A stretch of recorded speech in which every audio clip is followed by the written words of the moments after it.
जय श्री कृष्णा मित्रों, मैं आज आप सबको श्रीमद् भागवत गीता के चतुर्दश अध्याय यानी 14वां अध्याय गुणत्रय विभाग योग सुनाने जा रहा हूँ। अगर आप इस चैनल पर नए हैं और अभी तक आप इस चैनल को सब्सक्राइब नहीं किए हैं तो प्लीज इस चैनल को सब्सक्राइब कर लीजिए, क्योंकि मैं ऑलरेडी इस चैनल पर इसके पिछले 13 अध्याय के वीडियो अपलोड कर रखा हूँ। आप उसे देखें और उसका लाभ प्राप्त करें। मित्रों, इस अध्याय में 27 श्लोक है। श्री कृष्ण कहते हैं कि उस अविनाशी परम ब्रह्म का और अमृत तथा नित्य धर्म का और अखंड एक रस आनंद का मैं ही आश्रय हूँ। इसमें श्री कृष्ण सत्व, रज और तम गुणों का तथा मनुष्य की उत्तम, मध्यम, अन्य गतियों का विस्तार पूर्वक वर्णन करते हैं।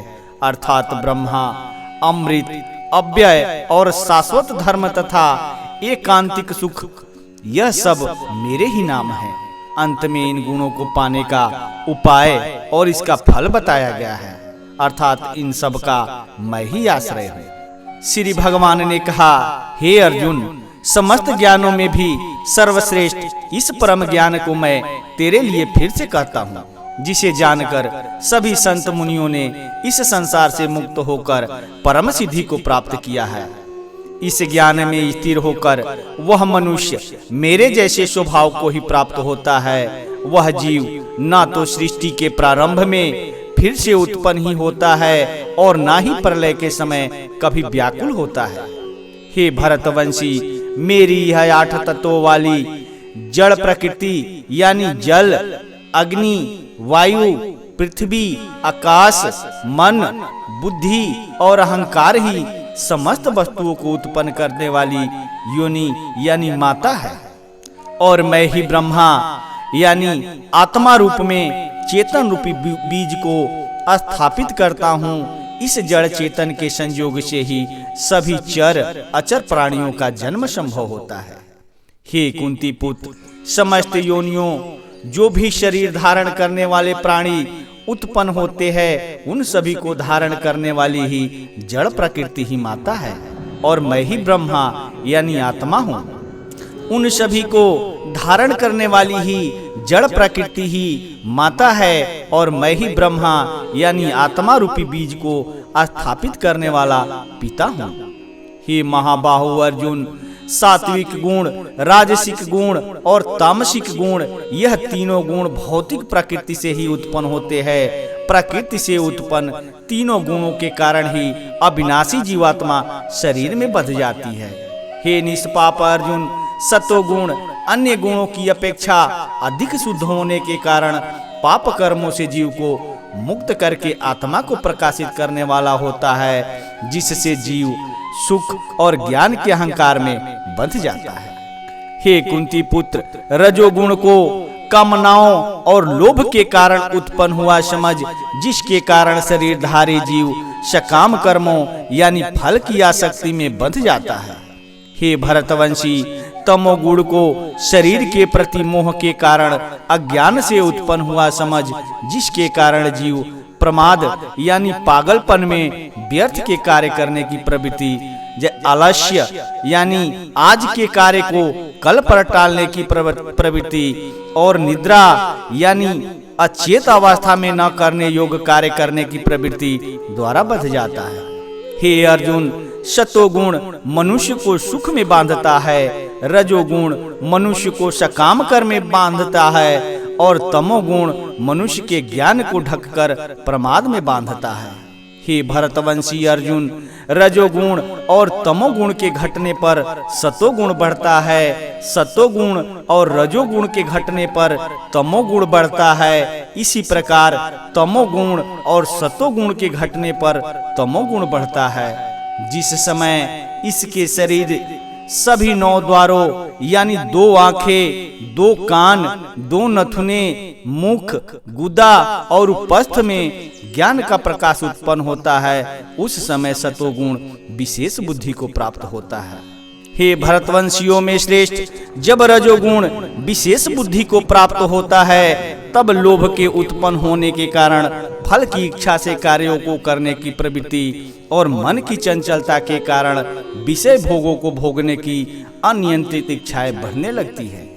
हे कुरुवंशी अर्जुन, जब तमोगुण विशेष बुद्धि को प्राप्त होता है तब अज्ञान रूपी अंधकार कर्तव्य कर्मों को न करने की प्रवृत्ति, पागलपन की अवस्था और मोह के कारण न करने योग्य कार्य करने की प्रवृत्ति बढ़ने लगती है। जब कोई मनुष्य सत्वगुण की वृद्धि होने पर मृत्यु को प्राप्त होता है तब वह उत्तम कर्म करने वाले के निर्मल स्वर्ग लोकों को प्राप्त होता है। जब कोई मनुष्य रजोगुण की बुद्धि होने पर मृत्यु को प्राप्त होता है तब वह सकाम कर्म करने वाले मनुष्यों में जन्म लेता है और उसी प्रकार तमोगुण की बुद्धि होने पर मृत्यु को प्राप्त मनुष्य पशु पक्षियों आदि निम्न योनियों में जन्म लेता है। सतोगुण में किए गए कर्म का फल सुख और ज्ञान युक्त निर्मल फल कहा गया है। रजोगुण में किए गए कर्म का फल दुख कहा गया है और तमोगुण में किए गए कर्म का फल अज्ञान कहा गया है। सतोगुण से वास्तविक ज्ञान उत्पन्न होता है, रजोगुण से निश्चित रूप से लोभ ही उत्पन्न होता है और तमोगुण से निश्चित रूप से प्रमाद, मोह, अज्ञान ही उत्पन्न होता है।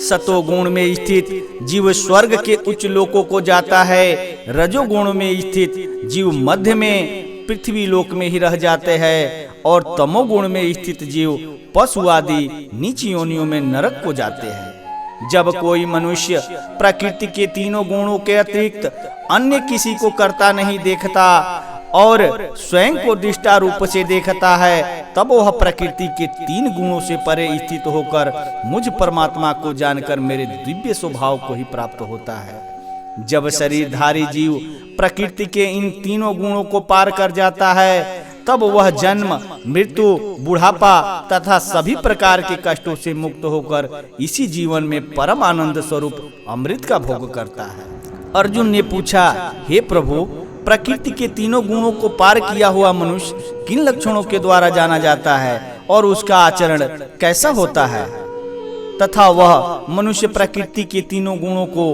किस प्रकार से पार कर पाता है? श्री भगवान ने कहा, जो मनुष्य ईश्वरीय ज्ञान रूपी प्रकाश, सत्वगुण तथा कर्म करने में आसक्ति यानी रजोगुण तथा मोह रूपी अज्ञान यानी तमोगुण के बढ़ने पर कभी भी उनसे घृणा नहीं करता तथा समान भाव में स्थित होकर ना तो उनमें प्रवृत्ति ही होती है और ना ही उनसे निवृत्ति होने की इच्छा ही करता है, जो उदासीन भाव में स्थित रहकर किसी भी गुण के आने जाने से विचलित नहीं होता और गुणों को ही कार्य करते हुए जानकर एक ही भाव में स्थिर रहता है, जो सुख और दुख में समान भाव में स्थित रहता है, जो अपने आत्म भाव में स्थित रहता है, जो मिट्टी, पत्थर और स्वर्ण को एक समान समझता है, जिसके लिए ना तो कोई प्रिय होता है और ना ही कोई अप्रिय होता है, तथा जो निंदा और स्तुति में अपना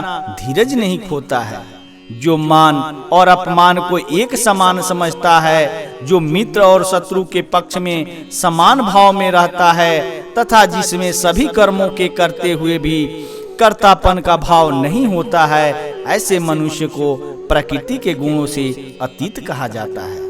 जो मनुष्य हर परिस्थिति में बिना विचलित हुए अनन्य भाव से मेरी भक्ति में स्थिर रहता है, वह भक्त प्रकृति के तीनों गुणों को अति शीघ्र पार करके ब्रह्म पद पर स्थित हो जाता है।